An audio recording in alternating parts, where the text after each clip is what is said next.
maarayaasha garoonka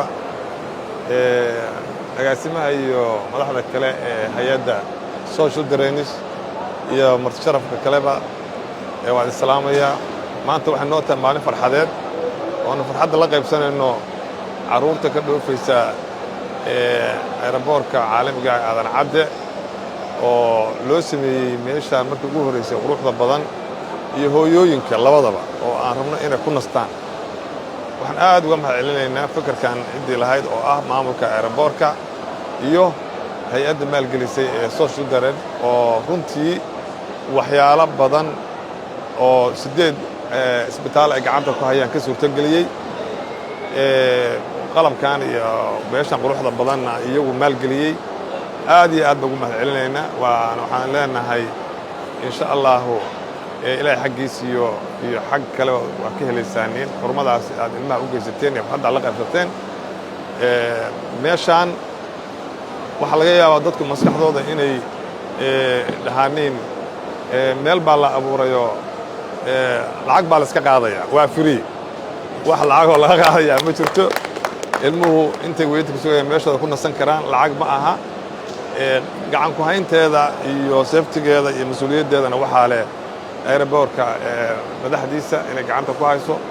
hay-adduna mitaangarayntii iyo wixii ka warqabkeedii iyo dadkii ilmaha tababari lahaa iyo mas-uuliyaddii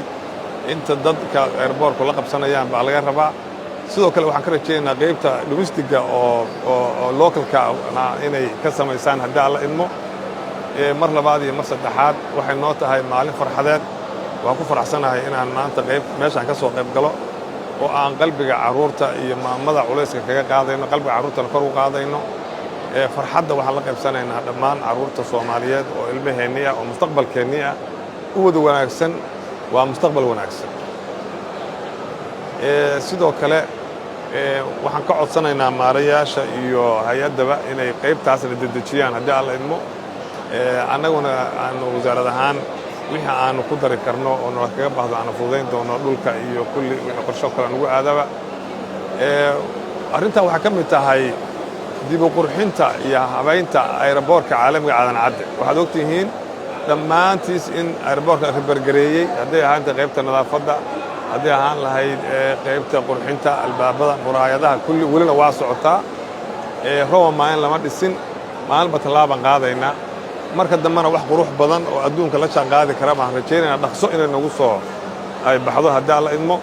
waxaan kaloo maanta furnay shirkadaha iyo wasaaraddu iska kaashadeen iyo maamulka aeroboortku oo ah in dhammaan laamiga aeroboortka ilaa albaabka ilaa intaas laga soo gelayo inta rog la dhigo oo la dhireeyo oo la qurxiyo oo aan bacaad iyo biyo meel fadhiyo dima la arag haddii alla idmo iyadana waxaa soo socdaa sida oo kale sidaan maanta sheegnay baakinkii isaguna gabagaba ah oo baakin aanu rabno aeroboortka terminal ku xiran inaan samayno insha allah waxaan rajaynaynaa aeroboortka mustaqbalka dhow inuu u ekaado aeroboorrada caalamiga ah haddii alla idmo cala alaqal aanu gaaro kuwa deriska ah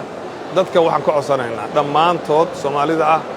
inay ixtiraamaan nidaamka iyo kala dambeynta aeroboortka siday u ixtiraamaan markay garoomada caalamiga tagaan arrintaas si gaar ah madaxda Soomaaliyeed baa uga codsanaynaa iyo ganacsatada iyo dadka dhammaan dhoofa ixtiraamka wuxuu ka mid yahay horumarka bulshadu gaadho